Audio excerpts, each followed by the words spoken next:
লৈ এবাৰ জোকাৰি গৈছে শিৱসাগৰৰ কোঁৱৰপুৰ আৰু এবাৰ বৃদ্ধ পিতৃৰ খুকুৰীৰ ঘাপত প্ৰাণ হেৰুৱাইছে পুত্ৰই ঘটনা সন্দৰ্ভত ইতিমধ্যে হাহাকাৰ পৰিৱেশে বিৰাজ কৰা পৰিলক্ষিত হৈছে এই সন্দৰ্ভত প্ৰথমে কিছু এম্বিয়েন্সৰ সহায়ত দৃশ্যাংশ দেখুৱাই ল'ব বিচাৰিছো দেখিবলৈ পোৱা গৈছে আৰু এইদৰে দেখিবলৈ পোৱা গৈছে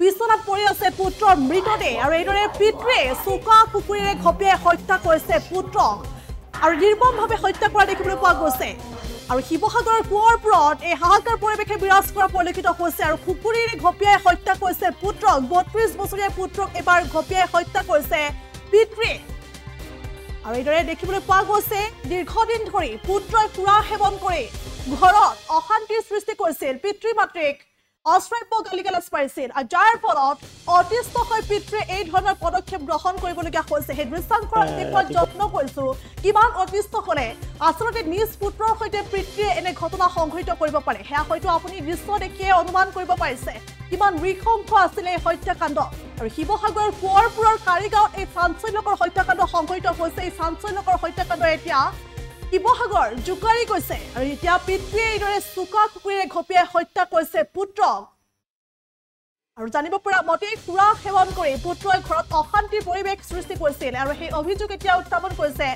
পিতৃয়ে সেই অভিযোগ পিতৃৰ যে দীৰ্ঘদিন ধৰি পুত্ৰই সুৰা সেৱন কৰিছিল আৰু পুত্ৰ দীপু বৰাই সুৰা সেৱন কৰি ঘৰত অশান্তিৰ পৰিৱেশৰ সৃষ্টি কৰিছিল আৰু যাৰ ফলত অতিষ্ঠ হৈ পৰিছিল পিতৃ সুৰা সেৱন কৰি পিতৃ মাতৃক অশ্ৰাব্য গালিগালাজ পাৰিছিল ঘৰখনত অশান্তিৰ পৰিৱেশ সৃষ্টি কৰিছিল আৰু পুত্ৰৰ অত্যাচাৰ সহ্য কৰিব নোৱাৰি এইদৰে পিতৃ কিন্তু পৰৱৰ্তী সময়ত মানসিকভাৱে ভাগি পৰিছিল যাৰ পৰিপ্ৰেক্ষিতত এই ধৰণৰ নিৰ্মম হত্যাকাণ্ড সংঘটিত হৈছে নৃশংস হত্যাকাণ্ড সংঘটিত হৈছে আৰু ধৈৰ্যৰ সীমা অতিক্ৰম কৰিছে পিতৃৰ ধৈৰ্যৰ সীমা অতিক্ৰম কৰিছে পুত্ৰই সুৰা সেৱন কৰি দিনে নিশাই অশান্তিৰ পৰিৱেশ সৃষ্টি কৰিছিল যাৰ বাবে পিতৃয়ে এই ধৰণৰ সিদ্ধান্ত গ্ৰহণ কৰিবলগীয়া হৈছে আৰু সেই অভিযোগ এতিয়া পিতৃয়ে উত্থাপন কৰিছে আৰু শিৱসাগৰৰ কোঁৱৰপুৰৰ কাৰিগাঁৱত এই চাঞ্চল্যকৰ হত্যাকাণ্ড সংঘটিত হৈছে এইবাৰ পিতৃয়ে চোকা কুকুৰেৰে ঘপিয়াই হত্যা কৰিছে পুত্ৰক ৰমেন বৰুৱা ওৰফে জানে হত্যা কৰিছে পুত্ৰ দীপু বৰুৱাক আৰু ৩২ বছৰীয়া পুত্ৰ দীপু বৰুৱাক এবাৰ ৰমেন বৰুৱাই হত্যা কৰিছে পুৱতি নিশা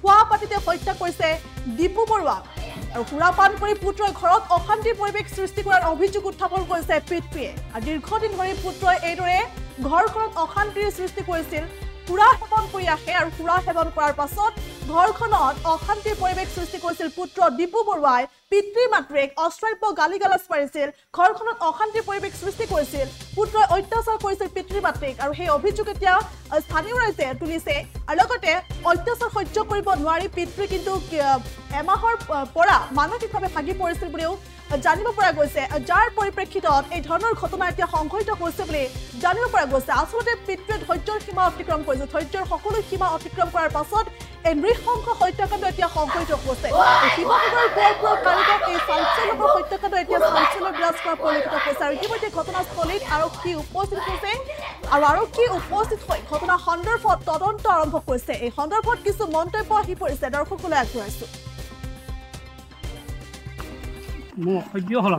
কি কাৰণে ঘটনাটো হয় হুলস্থুল কৰাৰ লগে লগে আমাক থাকিবলৈ নিদিয়ে হয় আপোনাৰ ল'ৰাটোৰ বয়স কিমান হৈছিলে সি কিবা বিয়া পতা নেকি সি কি কৰে এনেই মহ কেইটামান আছে আপোনাৰ নামটো ৰমেন বৰুৱা তাৰ নাম কি দীপু বৰুৱা এই সৰু কথাতে খঙত কৰিলে ন ঘটনাটো একদম অসহ্য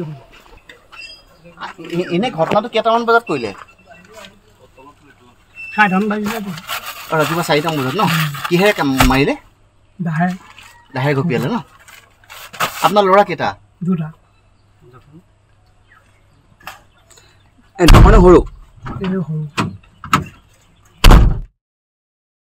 ৰাতিপুৱা শুই থকা অৱস্থাতে দেউতাই মানে ভাইটিক কুকুৰে আঘাত কৰি হত্যা কৰিলে ভাইটিয়ে অলপ মানে ড্ৰিংকছ কৰি মানে সি অলপ ঘৰখনত অশান্তি কৰি থাকে মা দেউতাকক অলপ তিৰস্কাৰ কৰে ধৰক তাৰপৰা দেউতাকো অলপ মানে অকথ্য কথাই গালি গালাজ কৰে।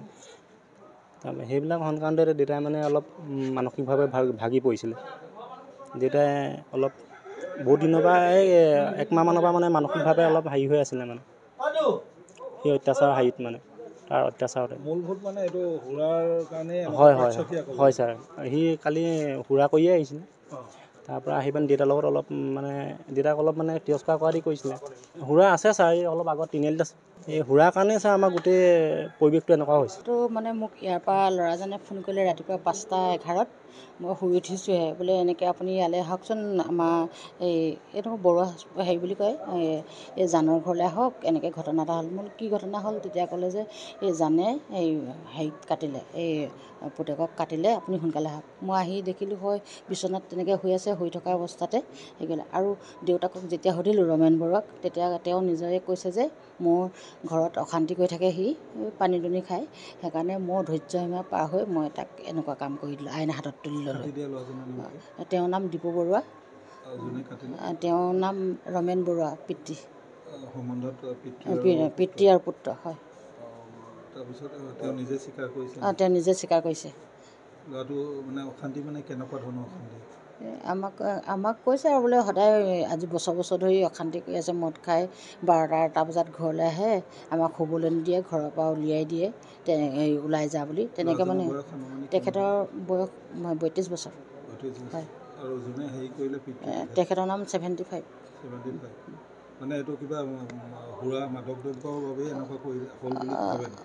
নাই, ঘৰত অশান্তি কৰাৰ কাৰণে আৰু নিজৰ পিতৃয়ে নহ'লেনো কেলৈ কাটিব।